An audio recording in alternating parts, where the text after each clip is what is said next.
What's up guys, welcome back to the channel. In today's video I'm going to be talking about LPG and am I getting rid of it. So let's crack on, shall we? The biggest question, apart from where do you empty your toilet, which if you really want to know that, there's a video up here, but apart from that question, the biggest question I've been getting lately is, are you getting rid of LPG? And the short answer is, hell no, I am not. No way. No way. As a full-time van lifer, I am not getting rid of LPG because there's been a little bit of a shortage. Prices have gone up lately with LPG. A few people have been moving away from LPG. More are moving away from LPG.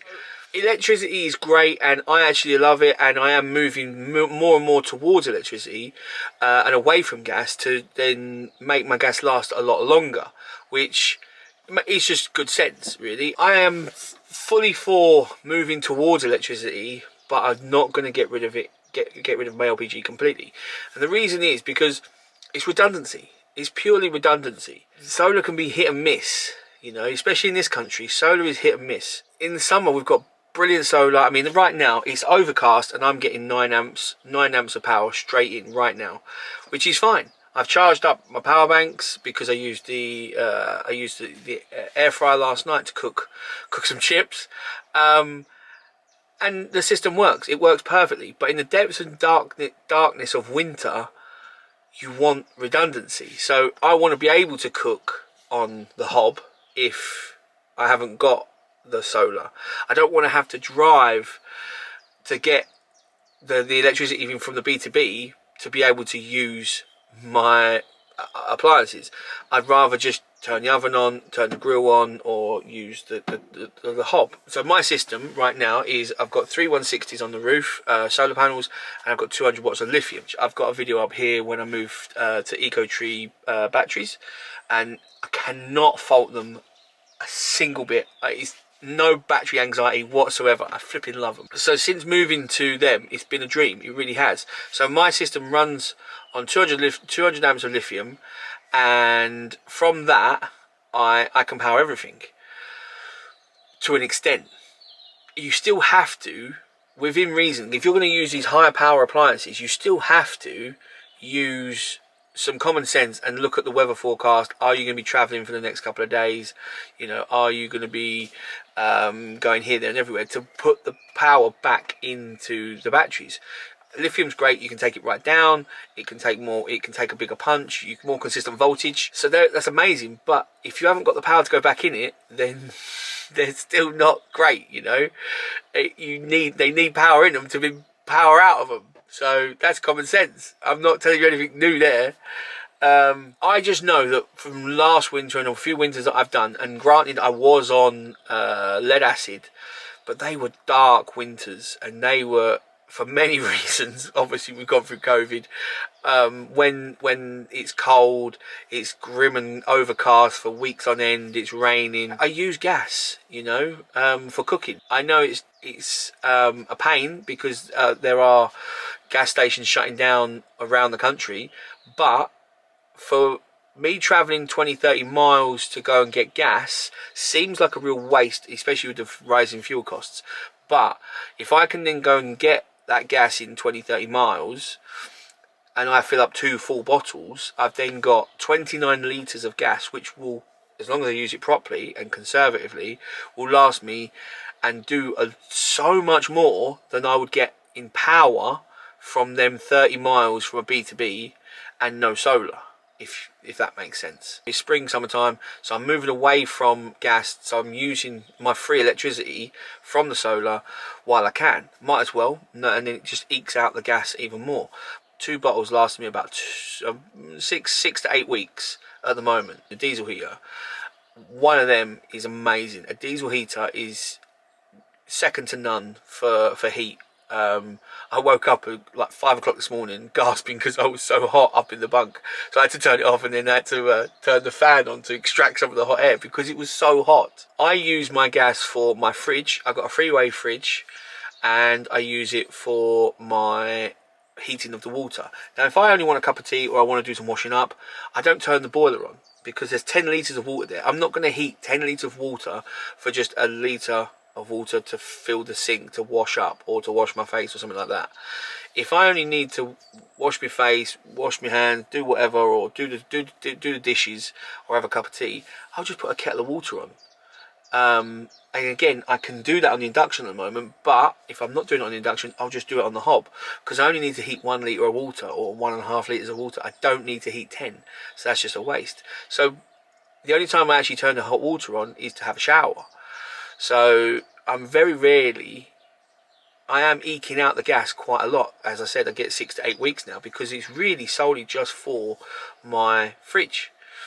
But I want it there in the case I need it in winter, and I want to cook something. I want my bacon and eggs, I want my chicken wings, I want a burger and chips, I want all that, and I don't want to have to think, oh no, I can't do that because I haven't got electricity, so I can't cook my chicken wings, or I can't cook them crispy. I can only cook them so they're just done, because I'll use too much power and then I'll be over the limit. I want crispy chicken wings. Who doesn't want crispy chicken wings? Now, if power's going to stop me doing that, I'm not game for that. That's why I'm going to be using gas, you know, in the winter for my wings, because why not? You can't have soft wings. You just can't. Now, electrical systems in motorhomes and camper vans and van life as a whole are getting so much more efficient and so much smarter. I know there's systems out there where you can, once your batteries are topped up to 100%, which is usually, you know, before lunchtime in summer, you can get them to flick over, and then they start heating your water on electric, and then they can start doing your fridge, so your fridge can automatically switch over. My system doesn't do that. I could get it to do that. I could get some other bits of technology, and I could go to EcoTree basically and ask them to help me, and they could do that. I probably will do that in my next motorhome, because it's just good sense. It's free electricity. So I've been cooking on these appliances, like I say, for the last couple of months, and testing them out, because I got a lot of questions as well on a few of my other videos about power banks and how they can be utilized to cook and to what they can actually power. So I've been cooking with the George Foreman. I do toasties on, I've cooked bacon, I cook chicken, I cook burgers, anything can be really done on them. And then I've got the induction hob, which is quite new to me. Again, I've been using it, cook bacon, eggs, do a boil water on it.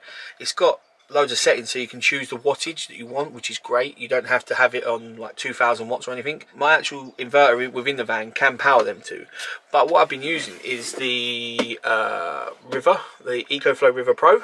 I showed this in a video previously when I actually charged it to 80% within an hour. So this can power both of these, no problem. And then I can take it outside as well, so I can be doing cooking outside with the electric, no problem. Now, when it comes to the air fryer, that takes a little bit more power. My inverter within the motorhome is a 2500 watt pure sine wave.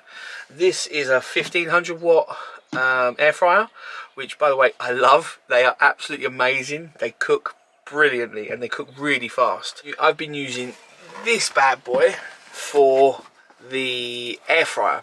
EcoFlow sent me this, which is the EcoFlow Delta. This has got an inverter that runs at 1800 watts and peaks at 3300, which is freaking incredible.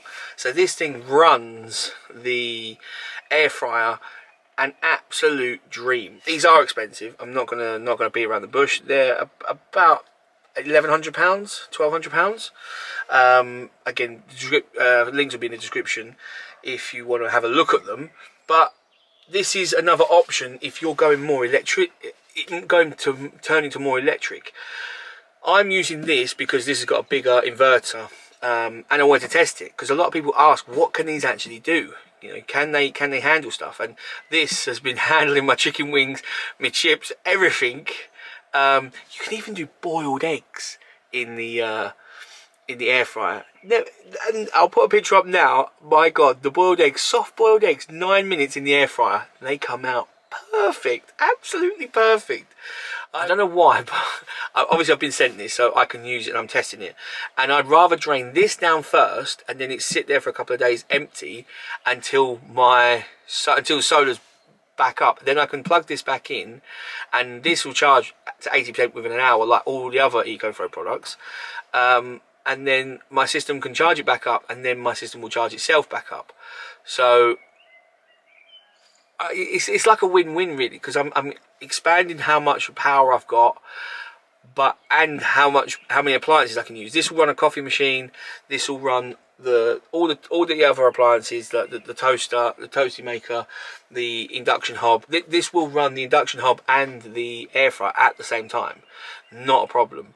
I haven't got a coffee machine, so I can't try it. I might have to try and borrow someone's coffee machine and put it on just to show that it does work. They are an all-in-one system, which is great. This is 1260 watt hours, and it's got so many ports. I mean, you've got all the ports here.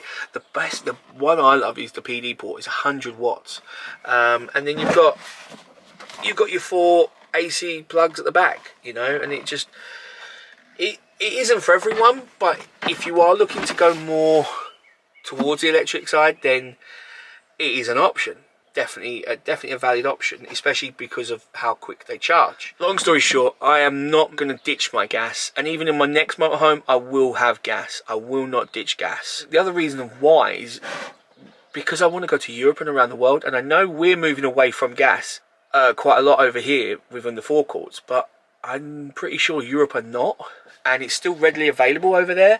So why would I not have more than one option? I think Vanlife as a full-timer is about options and about being able to adapt and overcome. So having multiple options for multiple things, so it's just about being able to survive in any situation in comfort and have crispy chicken wings at the end of the day.